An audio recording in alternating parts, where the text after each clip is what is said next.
Hello students, we have been reading the first lesson of English prose, A Girl with a Basket, टोकरी वाली लड़की by William C. Douglas.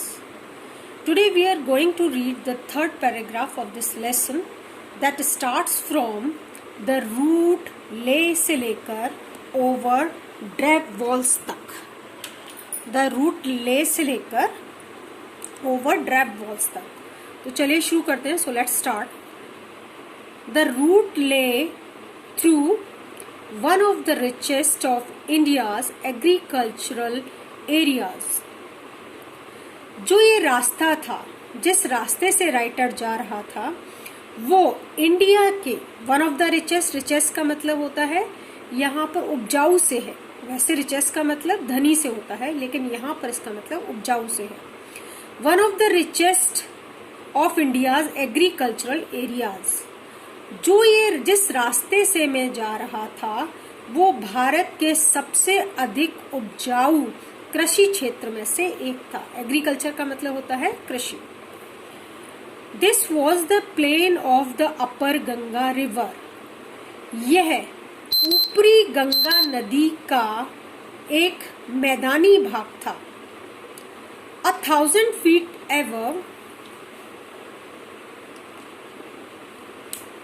1000 feet above sea level but tropical.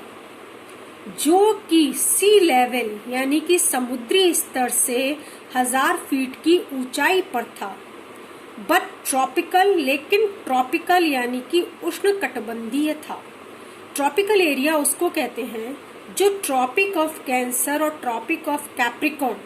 Tropic of Cancer का मतलब कर्क रेखा और Tropic of Capricorn का मतलब होता है मकर रेखा. तो जो एरिया ट्रॉपिक ऑफ कैंसर और ट्रॉपिक ऑफ कैप्रिकॉर्न के बीच में होता है उस एरिया को हम ट्रॉपिकल एरिया कहते हैं.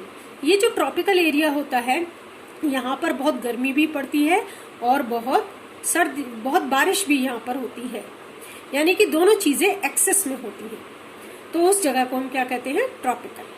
The Ganga was brown silt swollen with flood waters. Ganga ये जो भूरी ब्राउन का मतलब भूरी, सिल्ट का मतलब बालू से भरी हुई. ये भूरी जो बालू से भरी हुई जो गंगा थी वो कैसी थी? बाढ़ के पानी से उफन रही थी.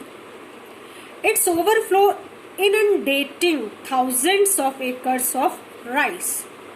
इसका जो सैलाब यानी कि जो ओवरफ्लो था, बहाव जो था, वो चावल के हजारों एकड़ की जमीन को कवर करे हुए था, ढके हुए था. इनंडेटिंग का मतलब प्लावित करे हुए इसमें लिखा हुआ है, लेकिन इसका मतलब होता है कवर करा हुआ, ढका हुआ.